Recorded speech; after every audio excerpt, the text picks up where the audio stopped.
Welcome to Books and More, the channel where powerful ideas meet lifelong learning. Today, we dive into Rich Dad Success Stories, Rich Dad Poor Dad, Book 6, a compelling collection of real-life financial transformations inspired by the Rich Dad philosophy. Through these stories, you'll discover how ordinary people reshape their futures by changing the way they think about money. This book isn't just about wealth, it's about mindset, courage, and the journey toward true financial freedom. Let's explore it together. Introduction. In the earlier Rich Dad books, I introduced you to the Cashflow Quadrant, the 4 groups of people who create money in the financial world: employees, the self-employed, business owners, and investors. The first 2 groups are the ones shaped by the traditional school system. They are taught to seek safety, stability, and a good job, but not how to achieve financial freedom. As a result, many of them remain stuck in a cycle, working year after year, spending everything they earn, and never truly escaping the treadmill. On the right side of the quadrant are business owners and investors, those who build systems, own assets, and let money work for them. This is where true financial freedom begins. None of this comes naturally. Most people must learn, confront their fears, and challenge their old beliefs to discover a new future. What's inspiring is that everyone whose story appears in this book shared the same goal: to break free from dependence on a paycheck and move toward the life of freedom they dreamed of. These individuals were not financial experts, nor were they born into wealth. Some had college degrees, some didn't. Some were single parents struggling to get by, some were young couples drowning in debt. Others were in their 50s thinking it was too late to start over. Yet they all shared one thing: a willingness to learn and a determination not to give up. They realized that financial ignorance, not risk, is the real danger. And the moment they accepted this truth, their financial transformation began. In this introduction, I want you to understand that financial freedom is not a story about money. It is a story about mindset. Many of the people featured in this book were once scared, unsure, and worried about whether they were making the right decisions. But they started with small steps, learning the difference between assets and liabilities, understanding positive cash flow, adopting the mindset of the rich, and letting go of the fear of failure. From these small beginnings, they built businesses, invested in real estate, created passive income streams, and ultimately reshaped their lives. The success stories in this book are not told to impress you, but to show you that no one starts from a perfect place. Some began with a few $1,000s, others sold their only asset to invest. Some started after bankruptcy, and some began when they were nearing retirement. Yet they all shared one thing: a willingness to learn and a determination not to give up. They realized that financial ignorance, not risk, is the real danger. And the moment they accepted this truth, their financial transformation began. In this introduction, I want you to understand that financial freedom is not a story about money. It is a story about mindset. Many of the people featured in this book were once scared, unsure, and worried about whether they were making the right decisions. But they started with small steps, learning the difference between assets and liabilities, understanding positive cash flow, adopting the mindset of the rich, and letting go of the fear of failure. From these small beginnings, they built businesses, invested in real estate, created passive income streams, and ultimately reshaped their lives. The success stories in this book are not told to impress you, but to show you that no one starts from a perfect place. Some began with a few $1,000s, others sold their only asset to invest. Some started after bankruptcy, and some began when they were nearing retirement.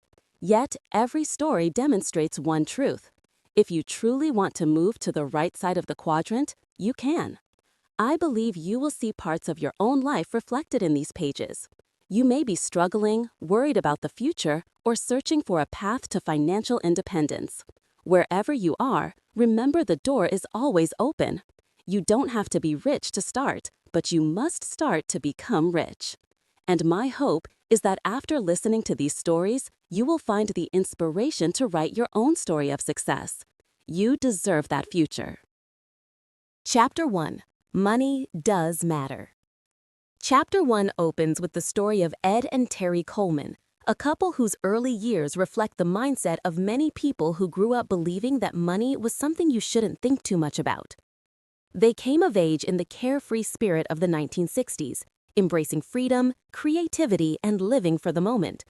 Money was simply a tool for enjoyment, spent as quickly as it came. They worked hard in the film production industry, earned well, traveled often, dined out frequently, and convinced themselves that this was what happiness looked like. But beneath the excitement and long working hours was an uncomfortable truth.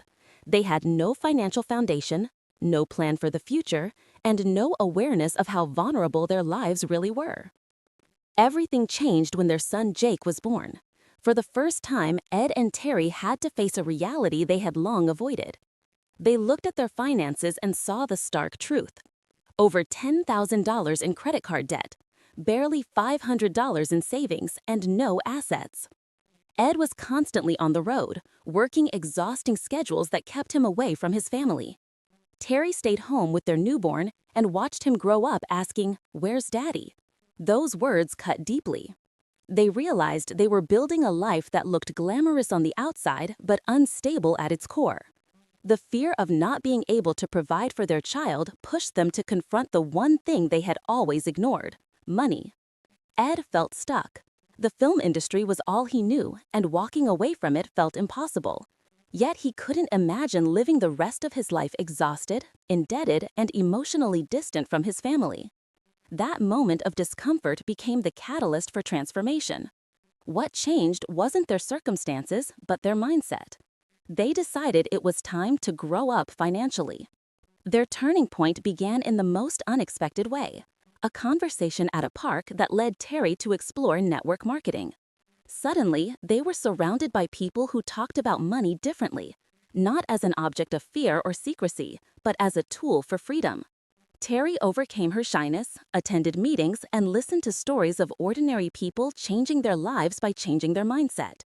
They discovered personal development books like The Richest Man in Babylon and How to Win Friends and Influence People. These books became stepping stones toward financial maturity.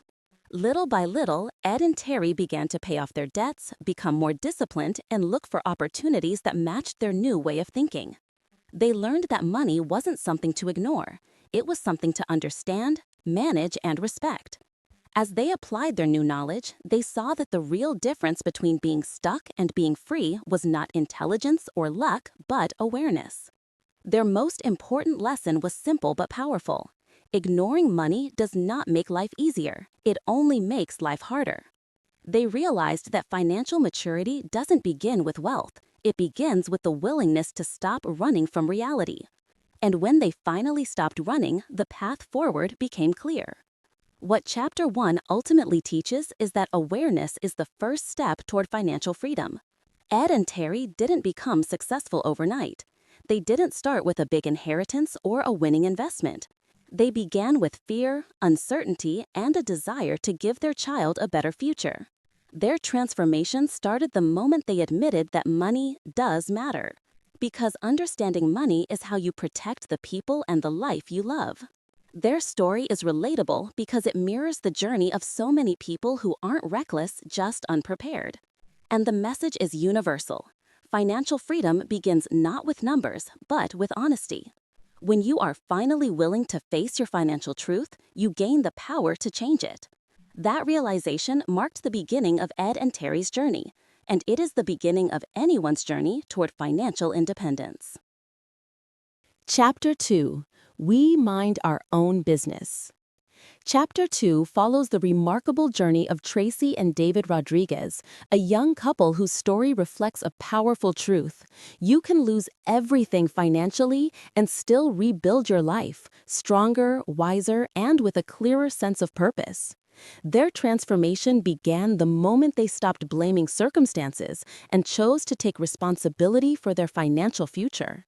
What makes their story compelling is not their hardship, but the way they used it to reshape how they thought about money, work, and freedom. Tracy grew up in a modest household in California.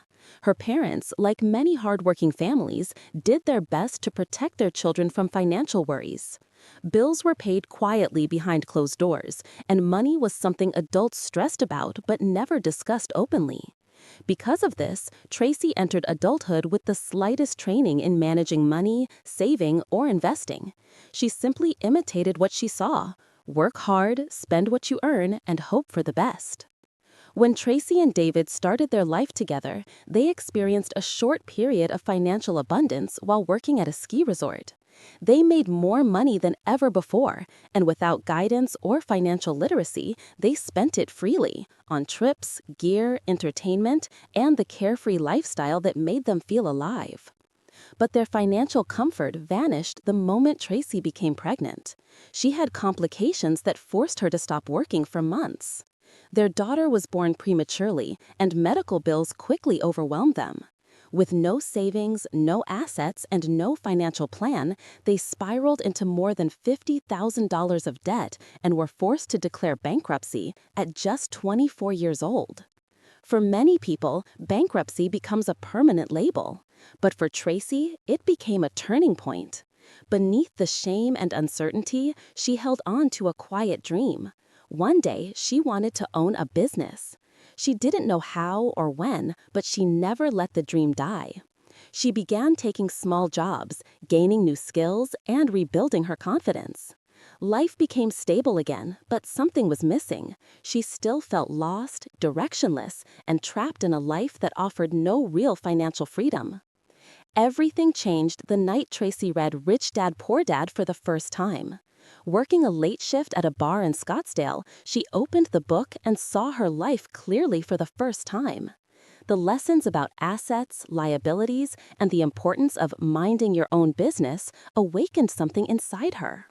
It wasn't the knowledge alone that changed her. It was the realization that financial freedom was not reserved for the wealthy or the lucky. It was something she could learn step by step. Tracy and David began attending seminars, playing Cashflow, and joining communities of people who shared the same mission. For the first time, Tracy understood that the biggest obstacles in her life were not money or circumstances. It was fear. Fear of failure, fear of judgment, fear of repeating past mistakes. When she confronted those fears, a new future became possible. Their first breakthrough came from the simplest idea: a small, second-hand ice cream truck. It wasn't glamorous, but it was profitable. After paying off the loan, they earned about $500 a month in positive cash flow. That small win changed everything. Next came vending machines in public restrooms, tiny assets producing steady monthly income. Then came real estate, their first rental property, then another, each one teaching them how to build wealth through assets rather than wages. What truly transformed Tracy wasn't the money, but the shift in identity. She went from seeing herself as someone recovering from bankruptcy to someone capable of building wealth. She stopped thinking like an employee and started thinking like an owner. She built a team, lawyers, accountants, mentors who supported her growth. She stopped fearing risk and began learning how to manage it. By the time economic uncertainty struck after 9/11, Tracy was no longer afraid. She and David had multiple streams of income and the financial knowledge to protect themselves. She could finally see the 5-year path toward financial independence, and for the first time, she believed she could achieve it. Chapter 2 teaches an essential lesson.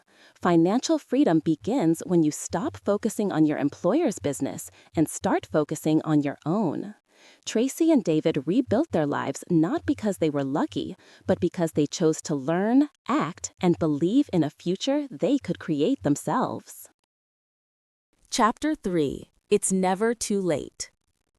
Chapter 3 tells the inspiring story of Cecilia Morrison, a woman who proves that age is never a barrier to financial transformation. Her journey is not one of dramatic loss or sudden crisis, but of awakening, an awakening that came later in life, at a time when many people believe their opportunities have already passed. Cecilia shows us that the true limitation is never age. It is the belief that change is no longer possible. Cecilia was raised in a hard-working immigrant family in Chicago. Her parents, like countless families striving to build a better life, valued stability above all else. Money was something to be saved, hidden, and protected, not studied or understood. She remembers watching her grandmother bury cash in the backyard, a powerful symbol of the fear-based financial thinking that shaped her upbringing. Although Cecilia became a bookkeeper, her job only reinforced rules and procedures. It never taught her how money actually worked. For years, Cecilia lived what many consider a responsible life. She worked steadily, managed her household well, and believed that as long as she avoided debt, she was doing fine. Her husband George, a contractor in the technology field, worked independently and lacked the benefits that traditional employment provides. Still, they got by. From the outside, they looked stable. But beneath that stability was uncertainty, because neither of them had a real plan for retirement or long-term security. They were working hard but going nowhere financially. Everything changed when Cecilia took a temporary 2-week position at the Rich Dad offices. That short assignment turned into 4 years. Day after day, she watched seminars, prepared event materials, and overheard the lessons Robert taught from the stage. At first, she simply listened without attachment, almost as an outsider. But over time, the repetition of ideas began to plant seeds. Each story she heard, each concept she processed, made her realize that she had been living within self-imposed limits. She saw people her age, even older, starting new financial journeys. She watched ordinary men and women build assets, take risks, and transform their lives simply because they were willing to try. Slowly, Cecilia began to understand that the only thing holding her back was fear. Fear of losing money, fear of change, fear of being too old to start something new. But she also realized that these fears were nothing more than habits formed by a lifetime of financial caution. Once she recognized this, her perspective shifted. She began attending seminars not just as staff, but as a student. She took notes, asked questions, and started imagining a different future for herself and George. The more she learned about assets, cash flow, and investing, the more she felt her confidence grow. Her age, once seen as a disadvantage, became a source of strength. She brought wisdom, discipline, and patience to her financial learning. Together, she and George began making concrete changes. They reviewed their spending, built a financial plan, and started exploring real estate opportunities. Every decision, no matter how small, gave them a sense of control they had not felt in years. They realized that financial freedom is not a destination reserved for the young. It is a mindset available to anyone willing to think differently. The turning point came when Cecilia stood on stage at Madison Square Garden. In that moment, she saw herself clearly, not as someone who started late, but as someone who finally chose to start. She understood that her journey was not about catching up or making up for lost time. It was about claiming her right to learn, to grow, and to design a future that reflected her values rather than her fears. Chapter 3 delivers a powerful message. It is never too late to change your financial life. Whether you are 25 or 65, the moment you shift your mindset, your future shifts with it. Cecilia's courage reminds us that financial education is not bound by age. It is a lifelong opportunity, and the only real deadline is the one we create in our own minds. Chapter 4: My First Business Experience. Chapter 4 follows the journey of Marcia Maracle, a woman who began her financial transformation not with a bold leap, but with a quiet, personal realization. She needed to reclaim her life. Her story is not about striking it rich overnight. It is about rediscovering confidence, identity, and direction through the simple act of taking her first step into business. Her experience shows that sometimes the most important investment a person can make is not in an asset, but in themselves. Marcia's life had gone through many transitions before she ever considered becoming an investor or business owner. She had endured heartbreak, difficult relationships, and years spent trying to meet everyone's expectations but her own. When she entered her second marriage, she was financially cautious, emotionally guarded, and unsure of her own capabilities. Deep down, she longed for something that would help her stand tall again. A sense of purpose, a reason to believe in herself, and a way to feel in control of her future. One day, Marcia discovered Rich Dad materials almost by accident. What she heard struck a chord within her. The lessons about assets, liabilities, cash flow, and financial independence felt like an invitation to rethink her place in the world. She didn't absorb everything right away. Instead, it awakened a quiet spark, a curiosity mixed with hope. For the first time in years, she felt that she didn't have to accept life as it was. She could shape it. Driven by that feeling, Marcia decided she needed to do something bold for herself. Her first step into business wasn't glamorous. She bought an old, worn-out mobile home, a humble property most people wouldn't glance at twice. But to Marcia, it was more than a deal. It was a symbolic beginning. She had no experience, little confidence, and only basic savings to work with. Yet she moved forward anyway, telling herself that she was capable of learning whatever the process required. The mobile home became her classroom. She scrubbed walls, replaced fixtures, painted cabinets, and repaired doors, often learning through trial and error. Every improvement she made was also a step toward healing the parts of herself she had ignored for too long. She learned how to budget repairs, evaluate costs, talk to buyers, and negotiate with confidence she didn't know she had. The sale didn't make her rich, but it gave her something far more valuable: belief in her own ability. With that belief came momentum. Marcia began seeing opportunities where she once saw obstacles. She no longer viewed money as something to fear, but as something she could manage and direct. She realized that the business world wasn't reserved for the talented or the lucky. It was open to anyone willing to learn and persist. Her mindset shifted from, "I hope this works," to, "I can make this work." Most importantly, Marcia rediscovered herself. The woman who once felt insecure and hesitant began to feel grounded and strong. She noticed that every risk she took expanded her sense of possibility. A small deal that others might dismiss became the foundation for her new financial identity.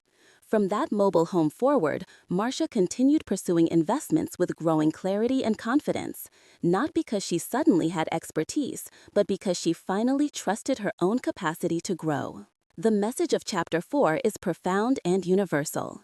Your first business experience is not about the size of the deal, it is about the size of the decision you make to step forward.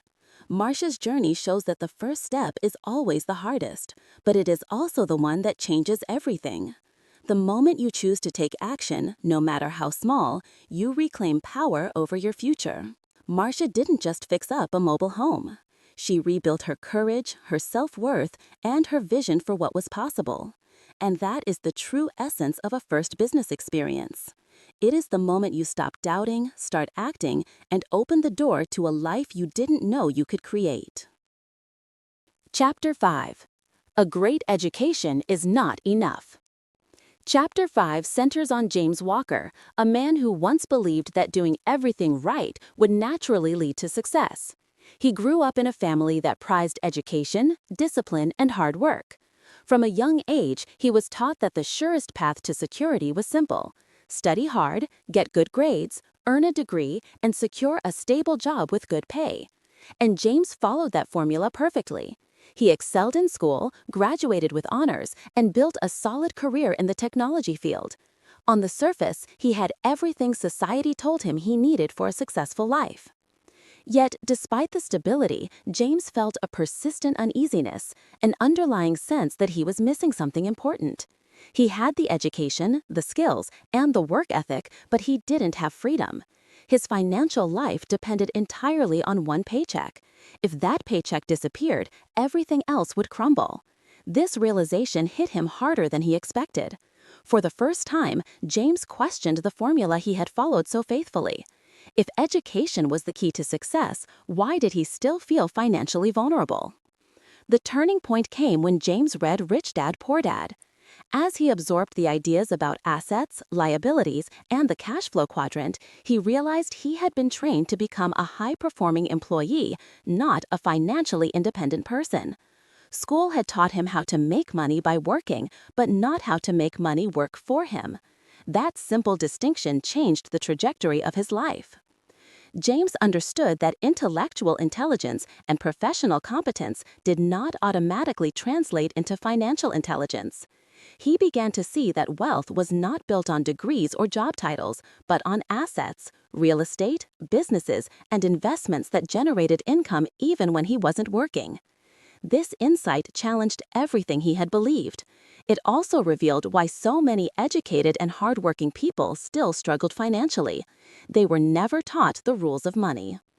Determined to change his future, James immersed himself in financial education. He attended seminars, read more books, listened to tapes, and surrounded himself with people who thought differently from the traditional employee mindset he had known all his life. Each lesson expanded his understanding.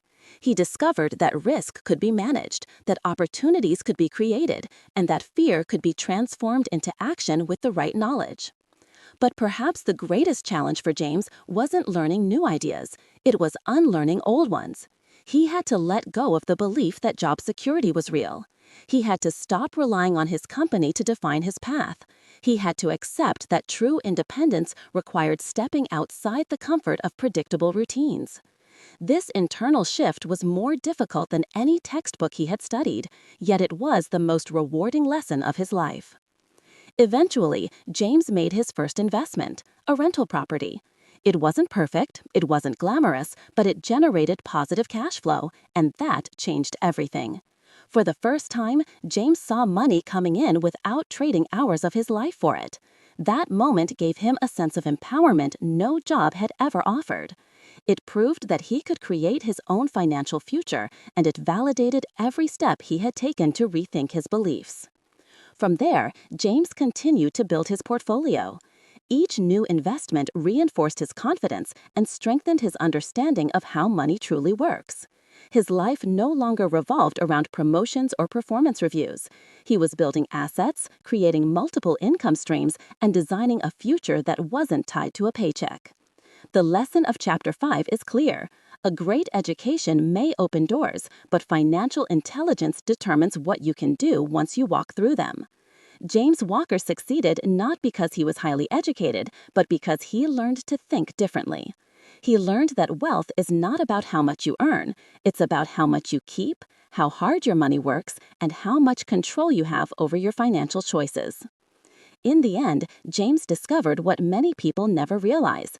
Education can prepare you for a career, but only financial education can prepare you for freedom. And freedom, once experienced, becomes the greatest reward of all. Chapter 6: The Union Ideal. Chapter 6 introduces us to Alan, a man shaped by a world where stability, job protection, and loyalty to the union were not just values, they were a way of life. Alan grew up in a family rooted deeply in union culture. His parents, relatives, and neighbors all worked union jobs, and from childhood he absorbed one powerful message: if you want safety, join the union. If you want a good life, stay in the union.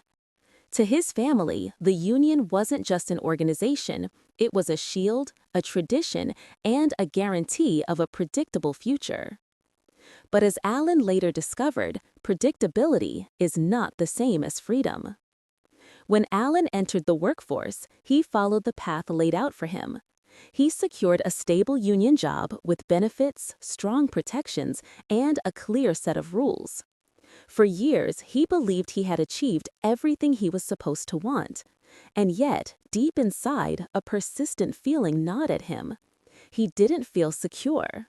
In fact, he felt trapped. He realized that even in the most protected job, he was one corporate decision away from losing everything. The union could shield him from unfair treatment, but it couldn't shield him from economic change. The truth hit him hard. He wasn't in control of his life. The system was. That realization began to crack the belief system he had inherited. Alan started questioning the principles he had grown up with. Was job security really security? Was loyalty to a company or union the same as loyalty to his future? And why did relying on a single paycheck feel so dangerous, even when the job was considered safe? The turning point came when Alan was introduced to the Rich Dad philosophy. Concepts like assets, cash flow, and financial independence contradicted everything he had been taught, but awakened something powerful within him. He began to understand that security does not come from an employer. It comes from knowledge, assets, and personal financial control. The deepest shift happened when Alan recognized the mindset he had unconsciously adopted, a mindset of fear. Fear of losing his job, fear of stepping outside the system, fear of making mistakes. It was a mindset passed down through generations, one that protected him from risk, but also protected him from growth. Seeing this truth shook him, but it also liberated him. Because once he saw the mindset, he could change it. Alan began learning everything he could about investing. He attended seminars, played cash flow, and surrounded himself with people who thought differently. He discovered that financial knowledge wasn't reserved for the wealthy. It was available to anyone willing to learn. Slowly, he developed the courage to take action. His first investment was modest, a small rental property. But the impact was profound. For the first time in his life, Alan experienced money coming in without a boss, a schedule, or a union contract attached to it. That single asset gave him a new kind of security, the security of control. The positive cash flow was like a spark lighting up a dark room. It showed him what was possible. From there, Alan expanded his investments, bought additional properties, and built streams of income independent of his job. He didn't abandon his union values of fairness and dignity, but he no longer depended on the union for his financial survival. He had something much stronger: financial intelligence. Ultimately, Chapter 6 shows that there is nothing wrong with valuing stability, but stability alone cannot create freedom. The union ideal gave Alan a foundation. Financial literacy gave him wings. He discovered that true safety doesn't come from rules or contracts. It comes from the ability to adapt, to build assets, and to take responsibility for your financial destiny. And that is the heart of this chapter. The moment you stop depending on a system to save you, you begin to save yourself. Chapter 7: Self-Reliance Brings Reward.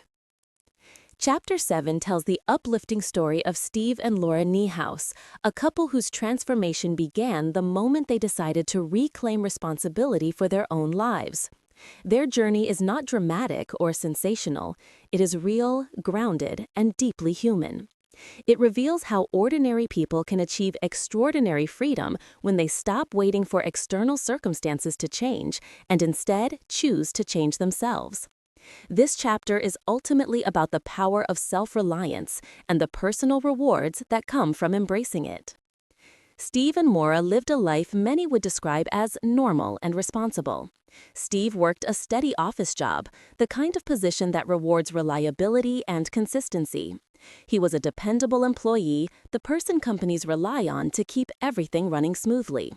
Laura contributed through part-time work while managing the household and raising their children. There was nothing particularly wrong with their lives, but there was also nothing in it that felt free. Day after day, they followed a predictable routine: work, bills, chores, responsibilities. And as the years passed, Steve began to feel a quiet but persistent dissatisfaction, an inner tug that whispered, "This can't be all there is." When Steve first read Rich Dad, Poor Dad, he experienced what many readers do: a sudden shift in perspective. He realized that he had been trained to survive, not to thrive. The book challenged the deepest assumptions he had about work, money, and stability. It made him see that a steady paycheck was not freedom, it was dependence, and dependence, no matter how comfortable, still meant someone else controlled his future. Steve shared these feelings with Laura, and for the first time, they both admitted that they wanted more. Not more stuff, but more agency, more choice, more control over their time and their future. They wanted to stop living reactively and start living intentionally. With that shared resolve, their journey began. Their early steps were simple: attending financial workshops, reading books together, and playing the cash flow game to understand how money really moves. What made their progress meaningful wasn't the information itself, but the way they supported one another. They learned as a team, questioned old beliefs as a team, and made decisions as a team. That partnership allowed them to move forward with confidence. Their first investment was a small rental property. It required courage, research, and a willingness to push through discomfort. They learned how to evaluate deals, calculate cash flow, negotiate with sellers, and manage repairs. It wasn't easy, but the moment they saw their first positive cash flow check, something shifted. For the first time in their lives, they experienced income that wasn't tied to Steve's job or Laura's part-time work. It was money created by an asset, money they controlled. From that moment, Steve felt a profound internal change. The man who had once accepted his job as fate now understood he had options. Instead of dreading each Monday, he looked forward to each new opportunity. He and Laura continued investing, buying more properties, and learning from every success and mistake along the way. The more they grew their assets, the more they grew their confidence. But the biggest transformation wasn't financial, it was personal. Steve became more alive, more hopeful, and more engaged with his family. Laura discovered strengths she didn't know she had and stepped into a more empowered version of herself. Their marriage deepened as they built a shared vision for the future. They were no longer surviving, they were designing their life with intention. Chapter 7 teaches a fundamental truth. Self-reliance is not about doing everything alone. It's about taking responsibility for your direction. Steve and Laura reclaimed control over their mindset, their money, and their choices. And the reward was far beyond financial gain.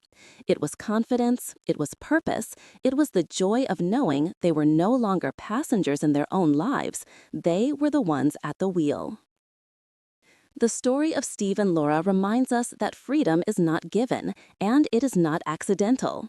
It is created step by step, decision by decision, by those willing to rely on themselves and trust in their ability to grow. Chapter 8: A New Way to See an Old Subject. Chapter 8 concludes the book with the story of Tim and Rose, a couple who didn't come from crisis, bankruptcy, or financial chaos. Instead, they came from a place many people find themselves in: comfortable, stable, and quietly unfulfilled. What makes their journey compelling is not that they escaped disaster, but that they dared to question the comfort they already had. Their transformation began with a simple realization: stability is not the same as freedom, and a good life is not necessarily the life you truly want. Tim worked in the tech industry, earning a reliable income and building a respectable career. Rose was a preschool teacher, dedicated to nurturing children and maintaining the rhythm of their home. Together, they raised 3 kids, paid their mortgage, and kept their household running smoothly. On the surface, everything looked ideal. But Tim felt something unsettling beneath the surface, a quiet awareness that although they were doing well, they weren't truly progressing. Their lives were full but not fulfilling, predictable but not free. The shift began when they attended a financial workshop. The ideas presented, assets, cash flow, investing, were not new to the world. But for Tim and Rose, the ideas felt new because they were finally ready to hear them. It wasn't the information that changed them, it was the perspective. They realized they had been listening to money their whole lives, but never really understanding it. And in that moment, they saw their future differently. When they returned home, they looked at their life with new eyes. Their house wasn't just a home, it was also a potential asset. Their spending habits weren't just routines, they were choices that shaped their future. Their jobs weren't just sources of income, they were limitations unless accompanied by assets. They examined everything: habits, beliefs, patterns, and realized they wanted to live with intention, not obligation. Tim immersed himself in the study of real estate investing. He read books, attended seminars, listened to audio programs, and surrounded himself with people who thought differently. For the first time, he began to understand how money moved, how wealth was created, and how ordinary people built extraordinary lives through financial intelligence. Rose supported him wholeheartedly and educated herself along the way, especially in how to teach their children about money. She wanted their kids to grow up with the knowledge she and Tim never had. Their first investment was a modest rental property. They worried, hesitated, and second-guessed themselves, just like anyone starting something new. But they pushed through the fear. When the first positive cash flow check arrived, everything changed. For the first time, they saw money coming in without trading hours for it. That single moment lit a fire inside them. One investment led to another. They bought more rental units, learned from mistakes, and slowly built a portfolio. The increase in cash flow wasn't just financial, it was psychological. Tim began to feel a sense of power and choice he had never felt at his job. Rose felt more confident and more capable of guiding their children's financial education. Their family dynamic shifted. Instead of simply managing a household, they were building a future together. The turning point came when Tim realized he no longer needed to hold on to his job for security. He had built a foundation strong enough to give him options.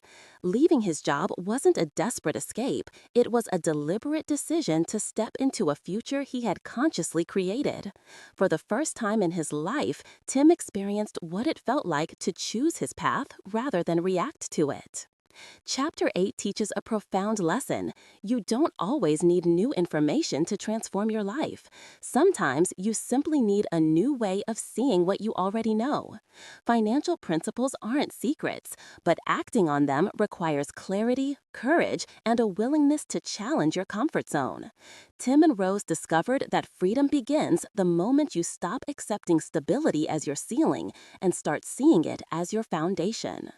Their story reminds us that financial freedom is not about escaping crisis, it's about embracing possibility. When you choose to see money, life, and opportunity through a new lens, you unlock doors you didn't even know were there.